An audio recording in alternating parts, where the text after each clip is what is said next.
Well, the Ontario government has introduced new mental health curriculum for grades 7, 8, and 10. And joining us live now with more on the province's push to expand these resources to primary and secondary students is Education Minister Stephen Lecce, as well as the MPP behind the motion from Burlington, Natalie. Pierre. I want to thank you both for joining us this morning to talk about this. Natalie, I'm going to start with you because you were behind this push, and you unfortunately have had some very tragic personal experience with suicide. Yes. Tell us about your son, Mike.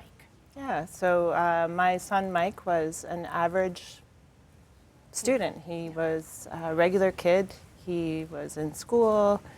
The day before he took his own life, so he took his own life in 2017.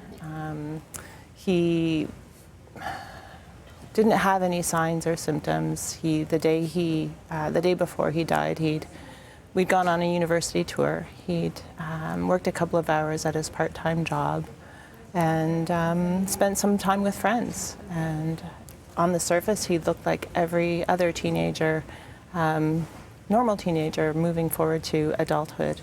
But we now know that that was not the case. And after Mike died, in the months and years afterwards, it's almost like having this kind of lived experience makes you a safe person. And people reach out to you and share their own experience.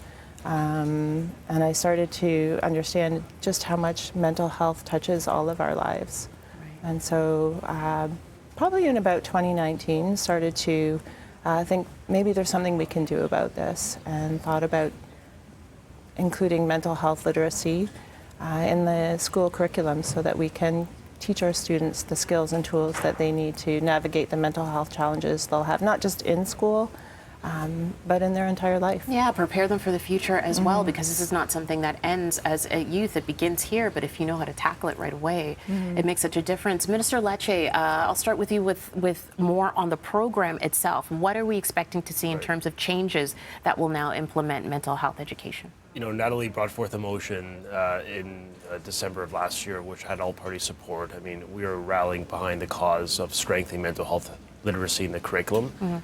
We did a consultation with the mental health sector, and this is what they asked us to do.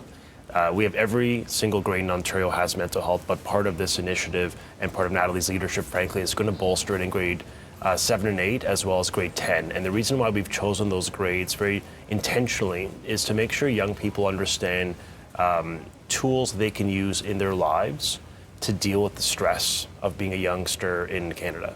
A lot of pressures online, in class, bullying, and a great deal of angst that happens for young people today. And so we want to create a realistic toolkit that they can apply their life and their jobs. We're going to start it this September for 7 and 8, but we're going to make it mandatory the following September to give our educators the time to embrace the training and the learning. It's being developed by School Mental Health Ontario and being reviewed by Sick Kids Hospital.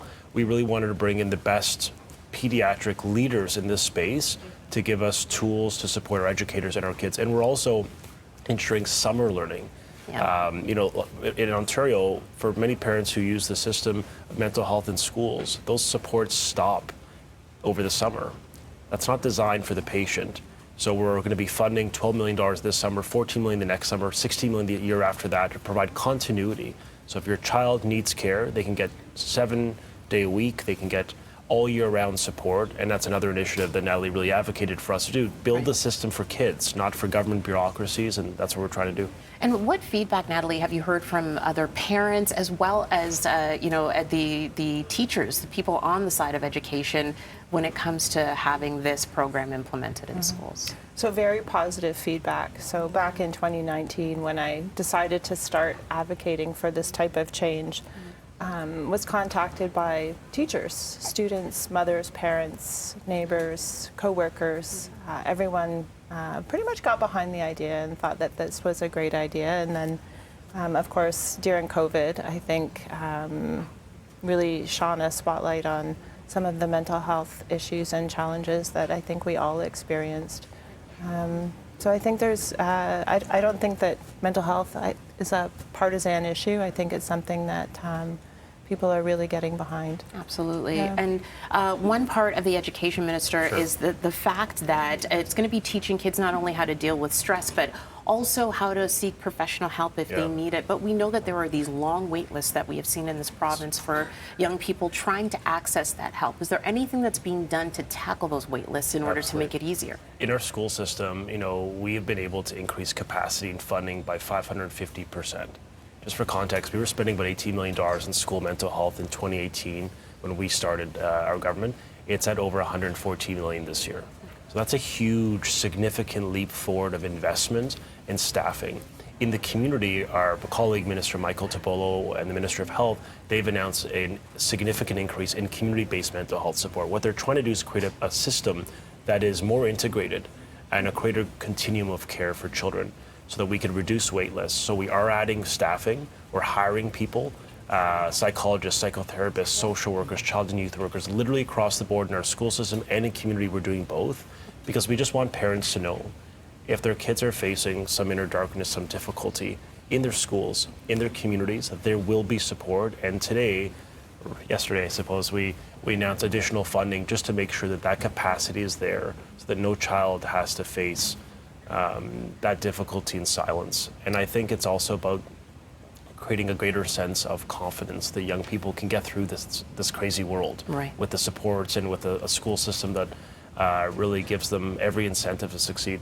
Right, and we have the distress lines up there as well. If you are in distress yourself or you know someone who needs help, please take a look at these lines here, and you can find them on our website as well, breakfasttelevision.ca.